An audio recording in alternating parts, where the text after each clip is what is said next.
Breaking చూస్తున్నాం మనం. తెలంగాణ రాజకీయాల్లో మరో ఆసక్తికర పరిణామం. మాజీ ఎంపీ కేసీఆర్ కూతురు కల్వకుంట్ల కవిత స్థాపించాలనుకున్న టీఆర్ఎస్ పార్టీపై నీలినీడలు కమ్ముకున్నాయి. కవిత ప్రకటించిన కొత్త పార్టీ తెలంగాణ రాష్ట్ర సేనకు ఇప్పుడు చిక్కులు ఏర్పడ్డాయి. పాత టీఆర్ఎస్ సెంటిమెంట్ ను ఒడిసిపట్టాలన్న కవిత వ్యూహానికి అభ్యంతరాలు వ్యక్తమవుతున్నాయి.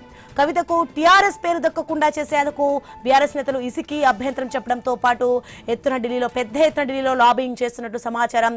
దీంతో ఎన్నికల సంఘం ముందు ఈ పంచాయతీ నిలిచి ఉంది. అసలు ఈ పార్టీ రిజిస్ట్రేషన్ ఎక్కడి వరకు వచ్చింది? ఎన్నికల సంఘం అభ్యంతరాలు ఏంటి? తెలంగాణ రాష్ట్ర సమితి బీఆర్ఎస్ గా మారిన తర్వాత ఆ పేరు వాడుకునేందుకు కవిత సిద్ధమయ్యారు. తెలంగాణ రాష్ట్ర సేన పేరుతో సరికొత్త ప్రాంతీయ పార్టీని ప్రకటించి దానికి పొడి అక్షరాలు టీఆర్ఎస్ వచ్చేలా ఎత్తుగడ వేశారు.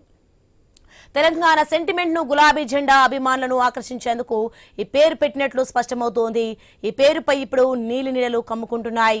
ప్రధానంగా భారత రాష్ట్ర సమితి నేతలు ఈ పేరు పట్ల అసహనం వ్యక్తం చేస్తున్నారు.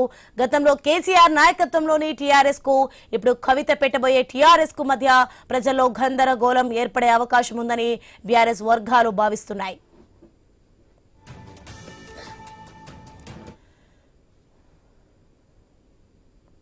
ఇక ఒకే రకమైన పొడి అక్షరాలతో పార్టీని రిజిస్టర్ చేయడం నిబంధనలకు విరుద్ధమని కొందరు అభ్యంతరాలు లేవనెత్తున్నారు.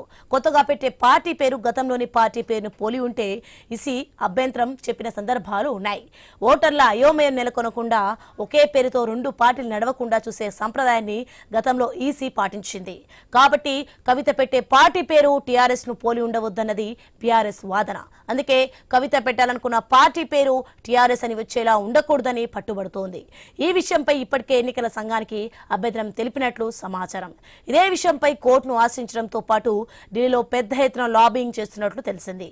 కవితకు టీఆర్ఎస్ అనే పేరు దక్కకుండా ఉండేందుకు అన్ని ప్రయత్నాలను బీఆర్ఎస్ ముమ్మరం చేసింది.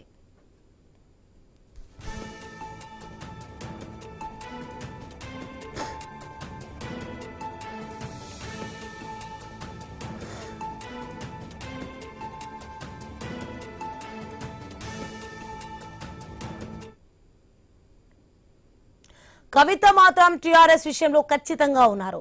ఆమె ఇప్పటికే కేంద్ర ఎన్నికల సంఘానికి తెలంగాణ రాష్ట్ర సేన పేరుతో దరఖాస్తు సమర్పించారు. ప్రస్తుతం తెలంగాణ రాష్ట్ర సేన దరఖాస్తును ఈసీ నిశితంగా పరిశీలిస్తోంది. రిజిస్ట్రేషన్ ప్రక్రియలో భాగంగా ఈ పేరుపై ఎవరికైనా అభ్యంతరాలుంటే తెలపాలని ఈసీ నోటిఫికేషన్ ఇచ్చే అవకాశం ఉంది. ఇంకా కవిత పార్టీకి అధికారికంగా రిజిస్టర్డ్ పార్టీ హోదా రాలేదు, ఎలాంటి గుర్తు కేటాయించలేదు. ఈ పార్టీని కేంద్ర ఎన్నికల సంఘం వద్ద రిజిస్టర్ చేసే ప్రక్రియ ప్రారంభమైంది. ఒక రాజకీయ పార్టీ రిజిస్టర్ కావడానికి ఎన్నికల సంఘం నుంచి అధికారిక ఆమోదం రావడానికి ఇంకా సమయం పట్టే అవకాశం ఉంది.